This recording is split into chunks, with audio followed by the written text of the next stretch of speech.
ജീവിതമെന്നാൽ ഒരിടത്ത് ഉറച്ചു നിൽക്കലല്ല, അതൊരു ഒഴുക്കാണ്. മാറ്റമില്ലാത്ത ഒന്നിനും ഈ പ്രപഞ്ചത്തിൽ നിലനിൽപ്പില്ല. നമുക്കുള്ളിലെ വികാരങ്ങളുടെ, സർഗാത്മകതയുടെ, ലൈംഗികതയുടെ ആ വന്യമായ സമുദ്രം എവിടെയാണ് ഒളിച്ചിരിക്കുന്നത്? അതാണ് സ്വാധിഷ്ഠാന ചക്രം. ഓഷോ ചോദിച്ച ഒരു ചോദ്യമുണ്ട്: ആനന്ദത്തെ പാപമായി കാണുന്ന ഒരു സമൂഹത്തിന് എങ്ങനെ ആരോഗ്യമുള്ള മനസ്സുകളെ സൃഷ്ടിക്കാൻ കഴിയുമെന്ന്. കുട്ടിക്കാലത്തെ ട്രോമകൾ, തകർന്ന ബന്ധങ്ങൾ, എല്ലാറ്റിനും ഉപരിയായി നമുക്കുള്ളിൽ കട്ട പിടിച്ച് കിടക്കുന്ന കുറ്റബോധം, ഇവയെല്ലാം നമ്മുടെ സ്വാധിഷ്ഠാന ചക്രത്തെ ഒരു പൊയ്കയാക്കിക്കൊണ്ടിരിക്കുകയാണ്. സ്ത്രീകളിലെ PCOD മുതൽ പുരുഷന്മാരിലെ വന്ധ്യതയ്ക്കും കടുത്ത ഡിപ്രഷനും പിന്നിൽ ഈ ചക്രത്തിലെ ബ്ലോക്കുകളാണ്. നമ്മൾ അന്വേഷിക്കുന്നത് കേവലം ഉപരിപ്ലവമായ അറിവുകളല്ല, നമ്മുടെ ശരീരത്തിലെ 60% വരുന്ന ജലതത്വത്തിൻ്റെ രഹസ്യങ്ങൾ, കാൾജങ്ങിൻ്റെ മനഃശാസ്ത്രം. ഒടുവിൽ നമ്മുടെ ഉപബോധ മനസ്സിലെ എല്ലാ ഇമോഷണൽ മാലിന്യങ്ങളെയും വേരോടെ കഴുകിക്കളയുന്ന അതീവ നിഗൂഢമായ അമൃതസാഗര ധ്യാനവും യോനിമുദ്രയും മറ്റ് പരിശീലനങ്ങളും പ്രായോഗികമായി നമ്മൾ പരിശീലിക്കും. നമ്മുടെ വികാരങ്ങളെ അടിച്ചമർത്താതിരിക്കുക, അവ പ്രാർത്ഥനകളായി മാറട്ടെ.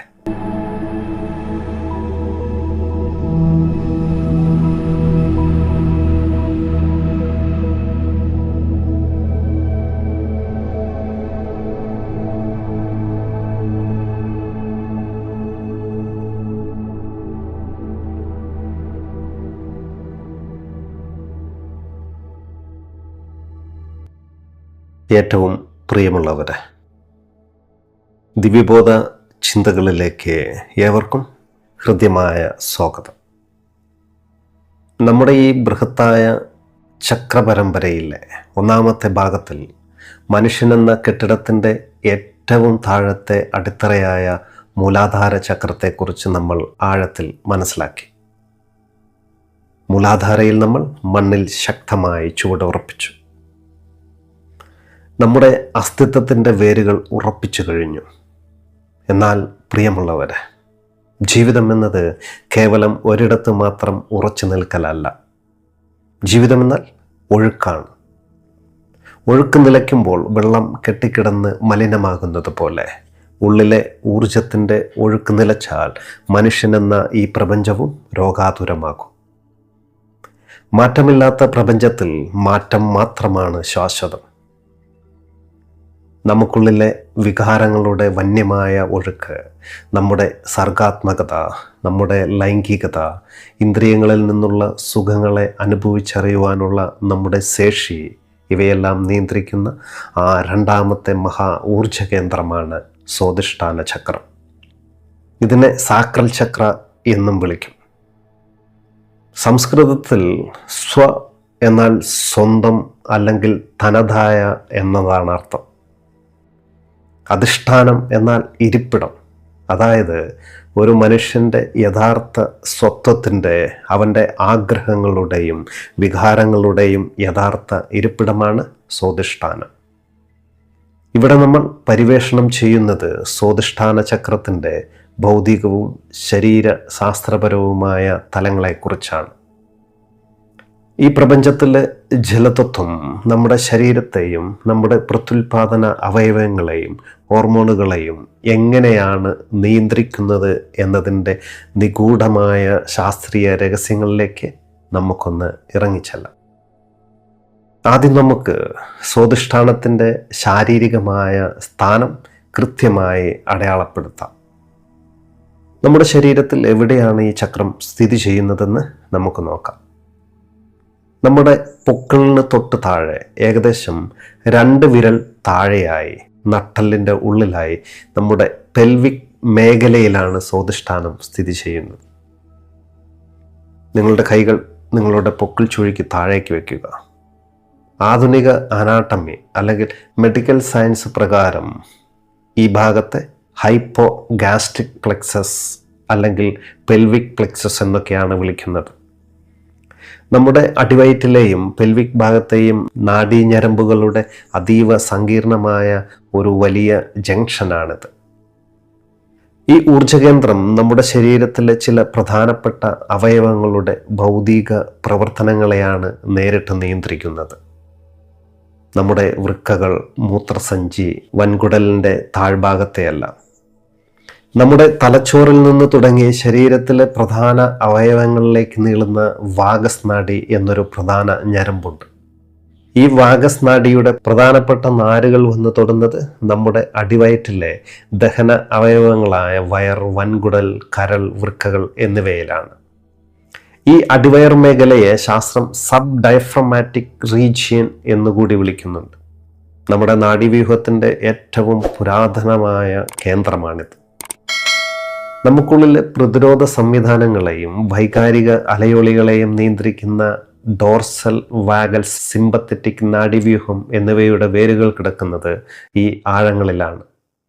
അതുപോലെ തന്നെ സ്ത്രീ പുരുഷന്മാരിലെ ലൈംഗിക പ്രത്യുൽപാദന അവയവങ്ങൾ ഇവയെല്ലാം ഈ ചക്രത്തിൻ്റെ ഊർജവലയത്തിലാണ് നിലകൊള്ളുന്നത്. സ്വാധിഷ്ഠാനത്തിൻ്റെ പ്രപഞ്ച തത്വം എന്നത് ജലമാണ്. നമുക്കറിയാം, മനുഷ്യ ശരീരത്തിൻ്റെ 60% ജലാംശമാണെന്ന്. നമ്മുടെ ശരീരത്തിലെ രക്തയോട്ടം, ലാസിക വ്യവസ്ഥ അഥവാ ലിംഫാറ്റിക് സിസ്റ്റം, മൂത്രവിസർജനം, ഉമിനീര്, കണ്ണുനീര്, അതുപോലെ തന്നെ കോശങ്ങൾക്കുള്ളിലെ ദ്രാവകങ്ങൾ എന്നിവയുടെ എല്ലാം ബാലൻസ് നിലനിർത്തുന്നത് സ്വാധിഷ്ഠാന ചക്രമാണ്. ശരീരത്തിലെ ജലതത്വം ശരിയായി ഒഴുകുമ്പോൾ നമ്മുടെ വികാരങ്ങളും സുഗമമായി ഒഴുകും. ഇനി നമുക്ക് ഇതിന് പിന്നിലെ ഹോർമോൺ ശാസ്ത്രത്തെ ഒന്ന് പരിശോധിക്കാം. മൂലാധാര ചക്രം അഡ്രിനൽ ഗ്രന്ഥികളെയാണ് ഭരിച്ചതെങ്കിൽ സ്വാധിഷ്ഠാന ചക്രം നേരിട്ട് നിയന്ത്രിക്കുന്നത് നമ്മുടെ ലൈംഗിക ഗ്രന്ഥികളെയാണ്. അതായത് പുരുഷന്മാരിലെ വൃഷ്ണങ്ങളെയും സ്ത്രീകളിലെ അണ്ഡാശയങ്ങളെയുമാണ്. മനുഷ്യനെ പുരുഷനായും സ്ത്രീയായും നിലനിർത്തുന്നതും പുതിയൊരു ജീവന് ജന്മം നൽകാൻ പ്രകൃതി അവന് നൽകിയിട്ടുള്ളതുമായ അതീവ ശക്തമായ ഹോർമോണുകൾ ഉൽപ്പാദിക്കപ്പെടുന്നത് ഇവിടെയാണ്. പുരുഷന്മാരിലെ ടെസ്റ്റോസ്റ്റിറോണും സ്ത്രീകളിലെ ഈസ്ട്രജനും പ്രൊജസ്ട്രോണും സ്വാധിഷ്ഠാനത്തിൻ്റെ ഊർജത്താലാണ് നിയന്ത്രിക്കപ്പെടുന്നത്. നമ്മുടെ സ്വാധിഷ്ഠാന ചക്രം സന്തുലിതമല്ലെങ്കിൽ ഈ ഹോർമോണുകളുടെ ഉൽപ്പാദനം താളം തെറ്റും. അത് നമ്മുടെ ഭൗതിക ശരീരത്തിൽ ചില വ്യക്തമായ രോഗലക്ഷണങ്ങളായി പുറത്തു വരും. ഈ ചക്രത്തിൻ്റെ ഊർജം കുറഞ്ഞിരിക്കുന്ന അവസ്ഥയിൽ, അതായത് സ്വാധിഷ്ഠാനത്തിൽ പ്രാണന്റെ ഒഴുക്ക് തടസ്സപ്പെട്ടിരിക്കുകയാണെങ്കിൽ വന്ധ്യതയും പ്രത്യുൽപാദന പ്രശ്നങ്ങളും ഉണ്ടാവും. സ്ത്രീകളിൽ ഇന്നത്തെ കാലത്ത് ഏറ്റവും കൂടുതൽ കണ്ടുവരുന്ന PCOD, PCOS, ക്രമം തെറ്റിയ ആർത്തവം, അണ്ടോൽപാദനക്കുറവ് എന്നിവയെല്ലാം ഇതിൻ്റെ ലക്ഷണമാണ്. പുരുഷന്മാരിൽ ഇത് ബീജക്കുറവിനാണ് കാരണമാകുന്നത്. അതുപോലെ തന്നെ ഇന്ദ്രിയ സുഖങ്ങളോട് താല്പര്യമില്ലായ്മ, പങ്കാളിയോട് അടുപ്പം തോന്നാത്ത അവസ്ഥ, കടുത്ത ലൈംഗിക വിമുഖതയെല്ലാം ഇതിൻ്റെ ഫലമാണ്. കിഡ്നി, ബ്ലാഡർ രോഗങ്ങൾ, ശരീരദ്രാവകങ്ങൾ കെട്ടിക്കിടന്ന് വിട്ടുമാറാത്ത മൂത്രാശയ അണുബാധകൾ, കിഡ്നി സ്റ്റോൺ എന്നിവയെല്ലാം ഇതുവഴി നമുക്കുണ്ടാവും. സ്വാധിഷ്ഠാന ചക്രത്തിൽ ഊർജം അമിതമായി കുന്നുകൂടി കിടക്കുകയാണെങ്കിൽ അതിൻ്റെ ഫലമായി വൈകാരികമായ അസ്ഥിരതയാണ് നമ്മിലുണ്ടാവുക. നമ്മുടെ വികാരങ്ങളെ നിയന്ത്രിക്കാൻ കഴിയാതെ വരിക, പെട്ടെന്ന് കരച്ചിൽ വരിക, മൂഡ് സ്വിംഗ് ഉണ്ടാവുക, അതുപോലെ പെട്ടെന്ന് ദേഷ്യം വരിക എന്നിവയൊക്കെയാണ് ഇതുവഴി ഉണ്ടാവുക. ജലം പ്രളയമായി മാറുന്നത് പോലെ വികാരങ്ങൾ നമ്മെ മുക്കിക്കളയും. അമിതമായ ലൈംഗിക ആസക്തി തോന്നും. ലൈംഗികതയെ ഒരു ആനന്ദമായോ സ്നേഹമായോ കാണാതെ അതിനോട് ഭ്രാന്തമായ ഒരു അഡിഷൻ തോന്നും. വിട്ടുമാറാത്ത കുറ്റബോധമുണ്ടാവും. ഏത് ചെറിയ കാര്യത്തിലും സ്വന്തമുള്ളിൽ കടുത്ത കുറ്റബോധം തോന്നി സ്വയം പീഡിപ്പിക്കുന്ന അവസ്ഥയൊക്കെയാണ് ഇതിൻ്റെ ഫലം. നമ്മളിപ്പോൾ മനസ്സിലാക്കിയത് സ്വാധിഷ്ഠാന ചക്രത്തിൻ്റെ ഭൗതികവും ശരീരശാസ്ത്രപരവുമായ ഭാവങ്ങളെ മാത്രമാണ്. ജലതത്വം എങ്ങനെ നമ്മുടെ ഹോർമോണുകളെയും അവയവങ്ങളെയും ബാധിക്കുന്നുവെന്ന് നമ്മൾ കണ്ടു കഴിഞ്ഞു. എന്നാൽ നമ്മുടെ ഈ ശാരീരിക ലക്ഷണങ്ങൾക്ക് പിന്നിൽ അതീവ ആഴമേറിയ ഒരു മനഃശാസ്ത്രപരമായ ലോകമുണ്ട്. എന്തുകൊണ്ടാണ് ഈ ചക്രത്തിൽ കുറ്റബോധം എന്ന വില്ലൻ വന്നു നിറയുന്നത്? കുട്ടിക്കാലത്തെ ട്രോമകൾ നമ്മുടെ ബന്ധങ്ങളെ എങ്ങനെ ബാധിക്കുന്നു? എബ്രഹാം മസ്ലോയും കാൾ ജെംസും ഓഷയും സ്വാധിഷ്ഠാനത്തിൻ്റെ മനഃശാസ്ത്രത്തെക്കുറിച്ച് എന്താണ് പറഞ്ഞിട്ടുള്ളതെന്നെല്ലാം നമുക്ക് നോക്കാം. സ്വാധിഷ്ഠാന ചക്രത്തിൻ്റെ ഭൗതികവും ശരീരശാസ്ത്രപരവുമായ ഘടനയെക്കുറിച്ചും ജലതത്വത്തെക്കുറിച്ചും നമ്മൾ മനസ്സിലാക്കി കഴിഞ്ഞു. എന്നാൽ സ്വാധിഷ്ഠാനം എന്നത് കേവലം ദ്രാവകങ്ങളുടെ വിതരണ കേന്ദ്രം മാത്രമല്ല, അത് നമ്മുടെ വികാരങ്ങളുടെ മഹാസമുദ്രമാണ്. മനുഷ്യ മനസ്സിൻ്റെ വികാരങ്ങളെല്ലാം വെള്ളത്തെ പോലെയാണ്, അതിനിങ്ങനെ ഒഴുകിക്കൊണ്ടേയിരിക്കണം.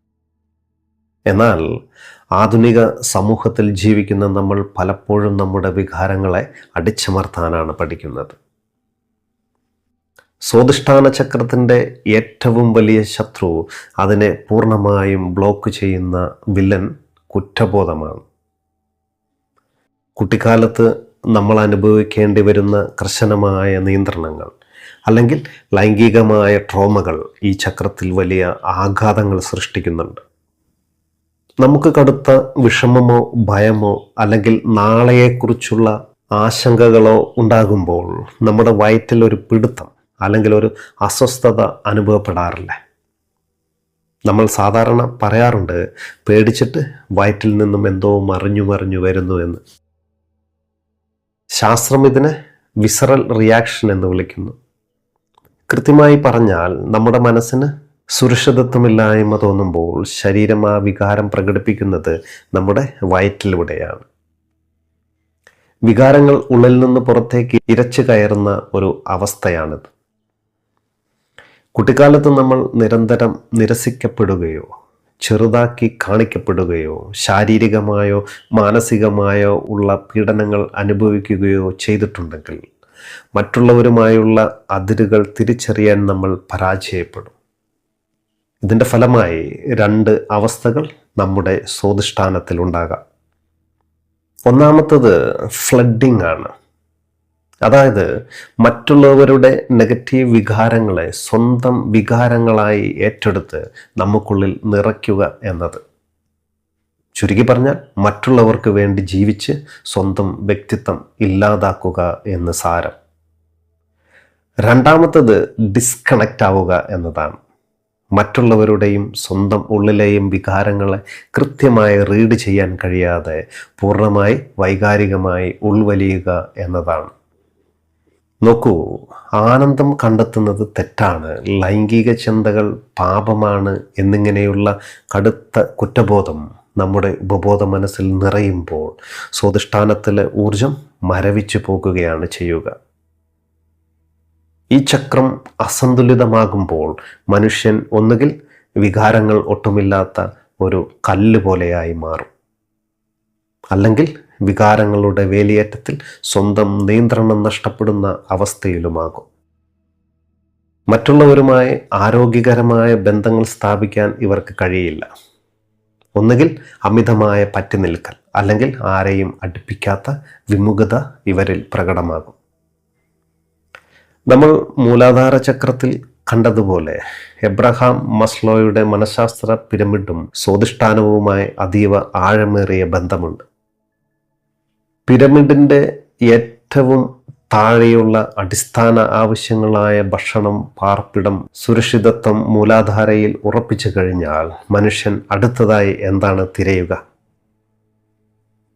മസ്ലോയുടെ സിദ്ധാന്തപ്രകാരം അടുത്ത തലമെന്നത് സ്നേഹിക്കപ്പെടുവാനുള്ള ആഗ്രഹമാണ്, മറ്റുള്ളവരുമായി ബന്ധങ്ങൾ സ്ഥാപിക്കുവാനുള്ള പ്രേരണ, പങ്കാളിയെ കണ്ടെത്തുക, അതുപോലെ ലൈംഗികമായ ആനന്ദം അനുഭവിക്കുക എന്നിവയാണവ.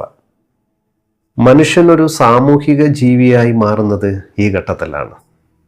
യോഗാശാസ്ത്രത്തിൽ ഈ തലം കൃത്യമായി വരുന്നത് സ്വാധിഷ്ഠാന ചക്രത്തിലാണ്.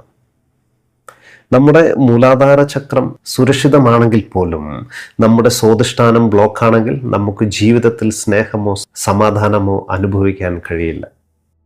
ബന്ധങ്ങളിലെ തകർച്ചകൾ, പങ്കാളിയോടുള്ള വിയോജിപ്പുകൾ എന്നിവയെല്ലാം ഈ ചക്രത്തിൻ്റെ ഊർജത്തെ ബാധിക്കുന്നുണ്ട്.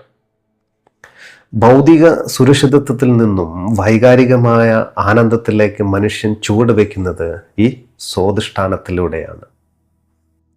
ഇനി നമുക്ക് മനസ്സിൻ്റെ ആഴങ്ങളെ തൊട്ടറിഞ്ഞ രണ്ട് ദാർശനികരിലൂടെ സ്വാധിഷ്ഠാനത്തെ ഒന്ന് വിശകലനം ചെയ്യാം.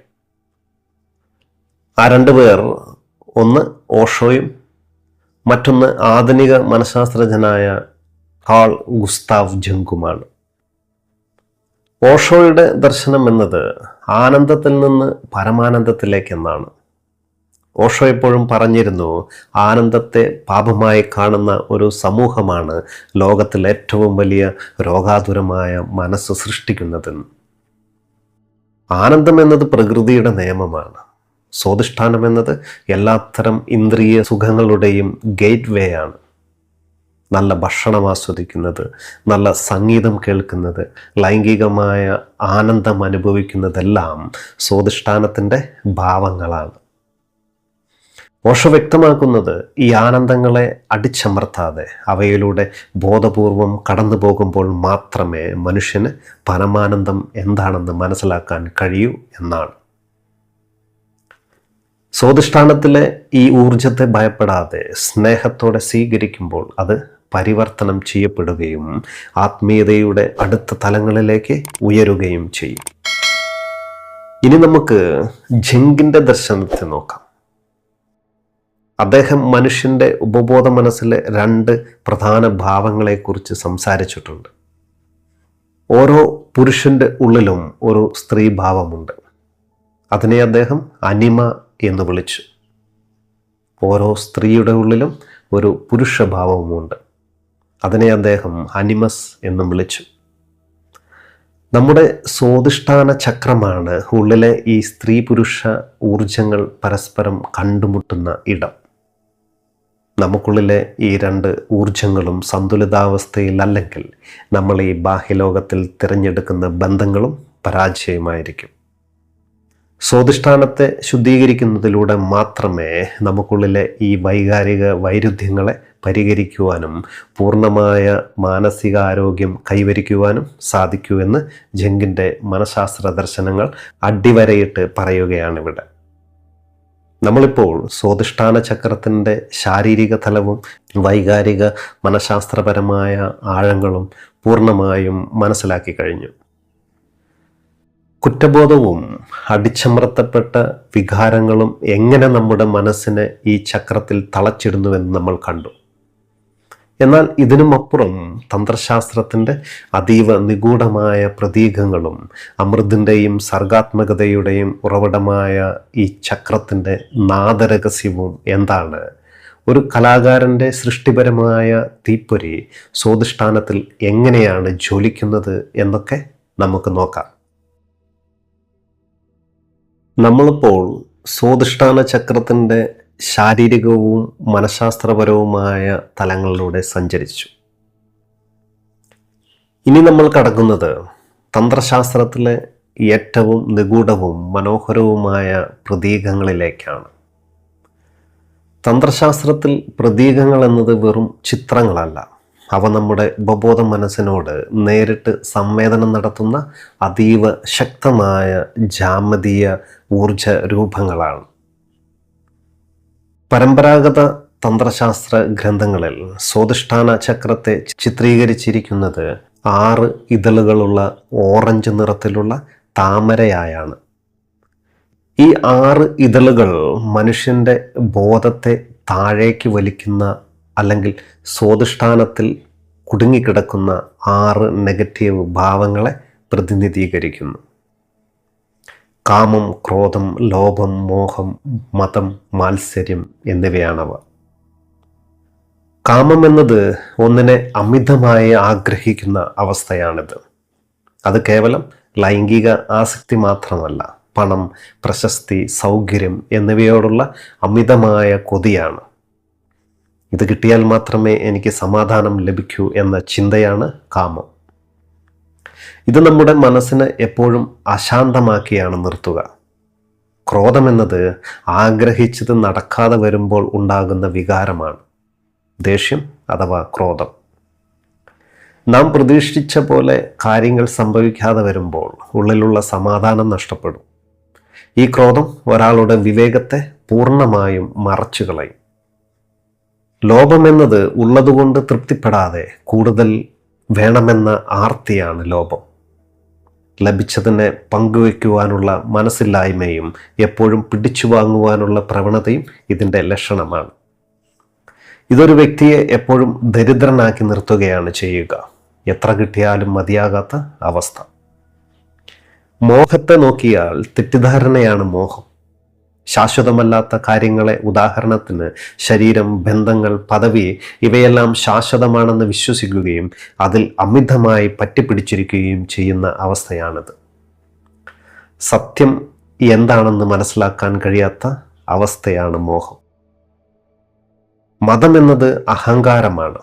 താനാണ് വലുത് എന്ന തോന്നൽ. പണം, അറിവ്, സൗന്ദര്യം അല്ലെങ്കിൽ പദവി എന്നിവയെ ചൊല്ലിയുള്ള അമിതമായ ഗർവ്. മതം തലയ്ക്ക് പിടിച്ചാൽ ഒരാൾക്ക് മറ്റുള്ളവരെ ബഹുമാനിക്കാൻ കഴിയാതെ വരും. മാത്സര്യമെന്നത് മറ്റുള്ളവരുടെ നേട്ടങ്ങൾ കാണുമ്പോൾ ഉണ്ടാകുന്ന അസൂയയാണ്. താൻ പിന്നിലായി പോകുമെന്ന ഭയത്തിൽ മറ്റുള്ളവരെ താഴ്ത്തിക്കെട്ടുവാനും തകർക്കാനും ശ്രമിക്കുന്ന അവസ്ഥ. ഇത് മനസ്സിനെ ഉള്ളിൽ നിന്ന് തിന്നുകൊണ്ടിരിക്കുന്ന ഏറ്റവും വലിയ വികാരമാണ്. നമ്മുടെ ഈ സ്വാധിഷ്ഠാന ചക്രം ശുദ്ധീകരിക്കപ്പെടുമ്പോൾ ഈ 6 വിനാശകരമായ വികാരങ്ങളും മാറി അവിടെ സർഗാത്മകതയും സ്നേഹവും ഒഴുകാൻ തുടങ്ങും. ഈ ഇതളുകളിൽ ഭം, ഭം, മം, യം, റം, ലം എന്നീ അക്ഷരങ്ങൾ ആലേഖനം ചെയ്തിട്ടുണ്ട്.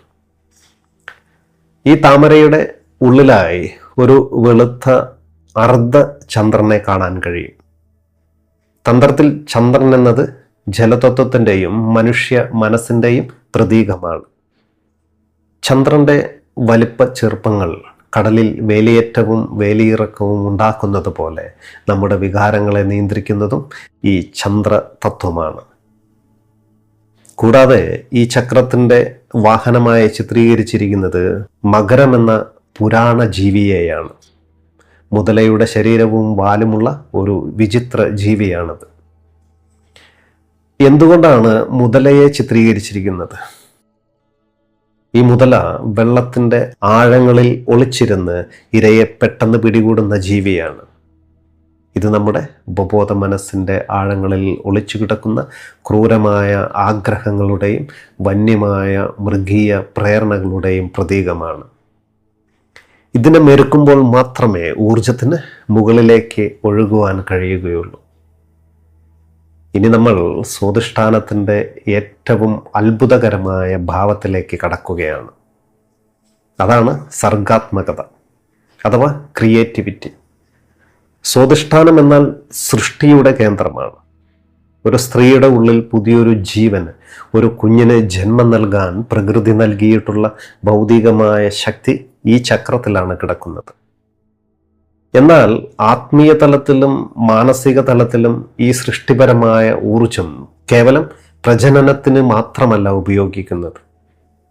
ഒരു കലാകാരൻ മനോഹരമായ ഒരു ചിത്രം വരയ്ക്കുമ്പോൾ, ഒരു കവി ഹൃദയം തൊടുന്ന ഒരു കവിത എഴുതുമ്പോൾ, ഒരു സംഗീതജ്ഞൻ വിസ്മയിപ്പിക്കുന്ന ഒരു രാഗം സൃഷ്ടിക്കുമ്പോൾ അവിടെയെല്ലാം പ്രവർത്തിക്കുന്നത് സ്വാധിഷ്ഠാനത്തിലെ ഇതേ സർഗാത്മക ഊർജമാണ്.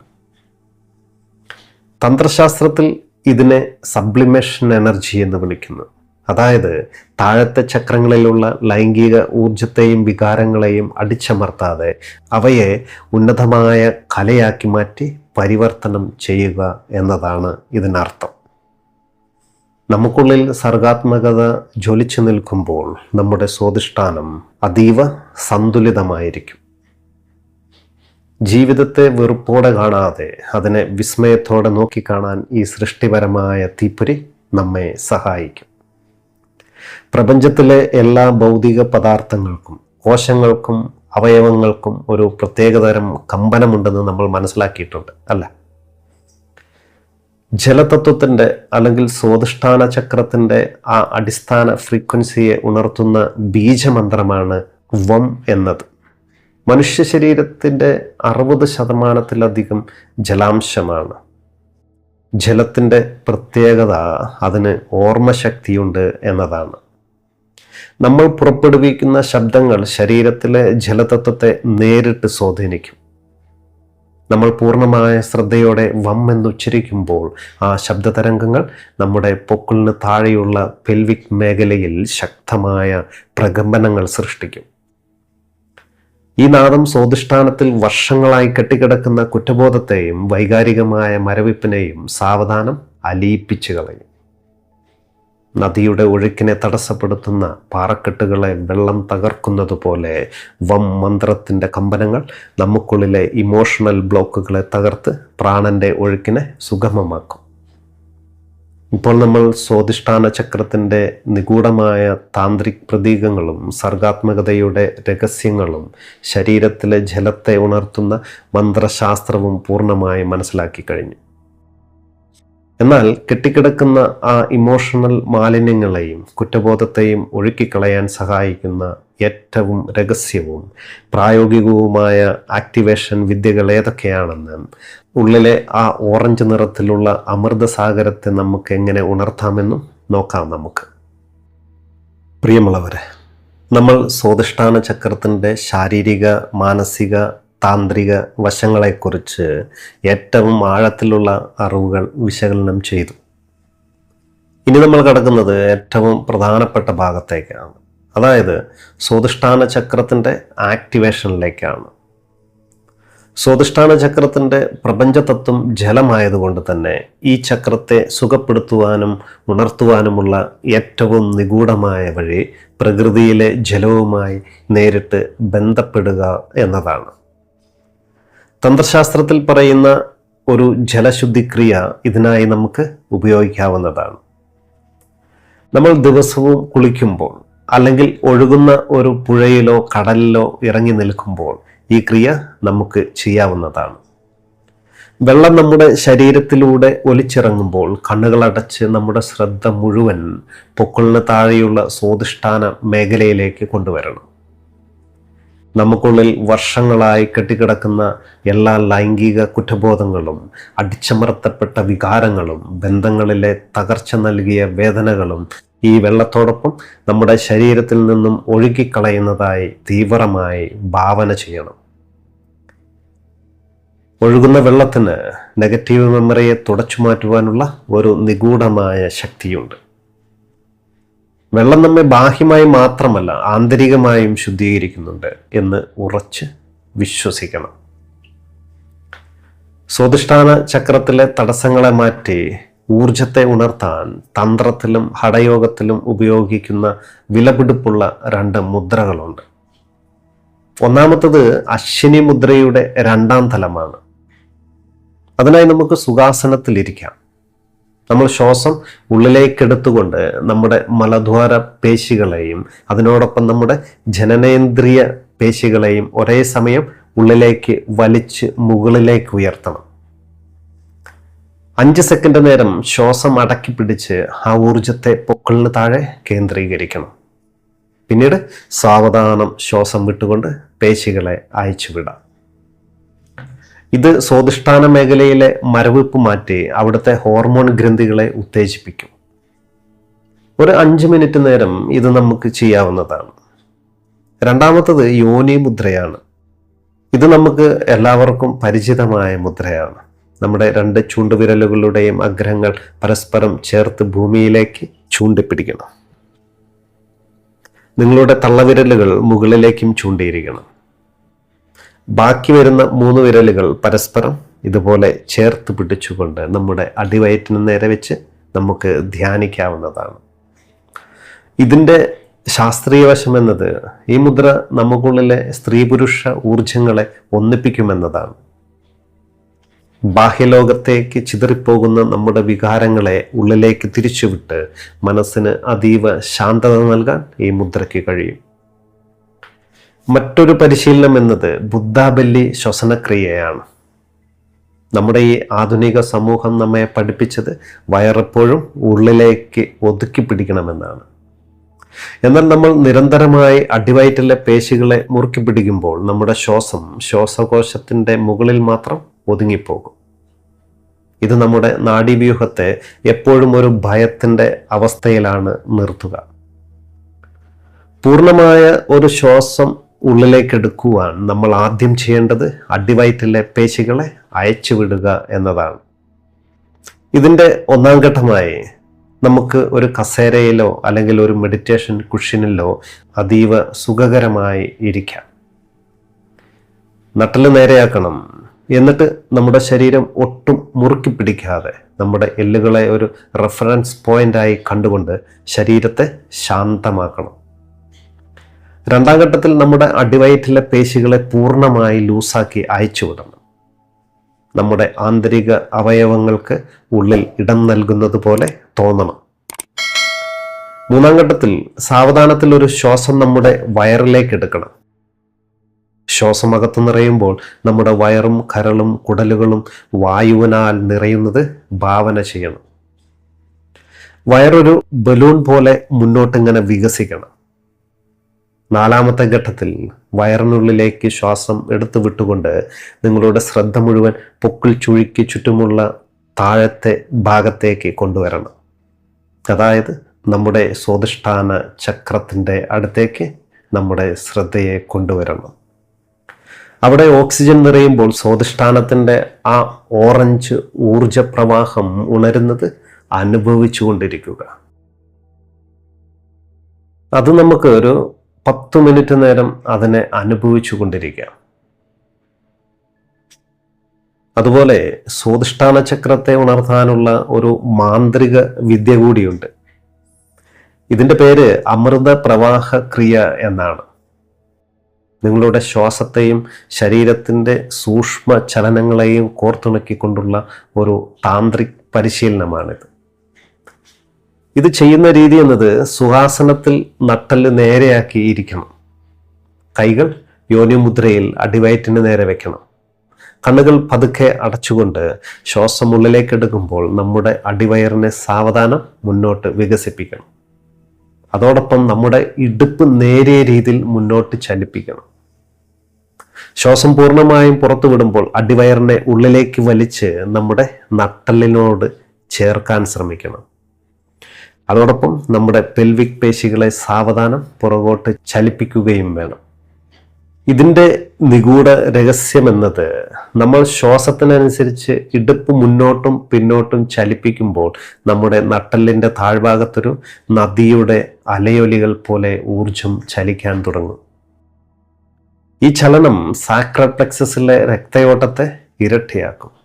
ഇങ്ങനെ ചെയ്യുമ്പോൾ നമുക്കുള്ളിൽ വർഷങ്ങളായി ഉറഞ്ഞുപോയ വൈകാരികമായ കല്ലിപ്പുകൾ വെള്ളത്തിൽ ഉപ്പലിയുന്നത് പോലെ അലിഞ്ഞു പോകും. ഈ ക്രിയ ദിവസവും 11 തവണ ആവർത്തിക്കുന്നത് നമുക്കുള്ളിലെ സർഗാത്മകതയെയും ആനന്ദത്തെയും ഒരു സുനാമി പോലെ തൊട്ടുണർത്തും. മറ്റൊരു ലളിതമായ തന്ത്രം എന്നത് ജലസംവേദന വിദ്യയാണ്. തന്ത്രശാസ്ത്രത്തിൽ ജലത്തിന് ഓർമ്മശക്തി ഉണ്ടെന്ന് നമ്മൾ മുൻപ് പറഞ്ഞിരുന്നു. ഇത് ചെയ്യേണ്ടത് നമ്മൾ കുടിക്കാനെടുക്കുന്ന ഒരു ഗ്ലാസ് വെള്ളം 2 കൈകൾ കൊണ്ടും ഇങ്ങനെ വശങ്ങളിൽ പിടിക്കണം.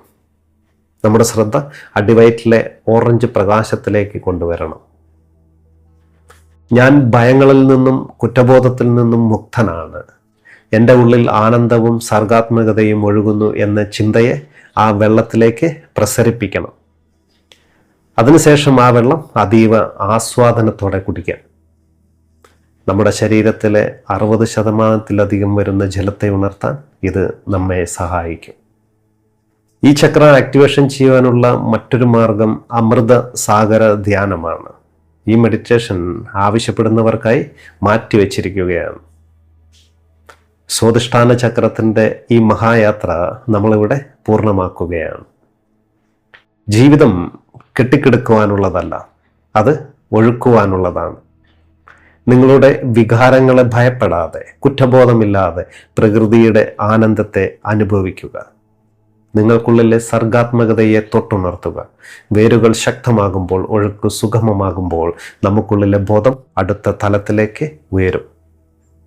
ദിവ്യബോധത്തിൻ്റെ ഈ സമഗ്ര പഠനം ഇവിടെ അവസാനിക്കുകയാണ്.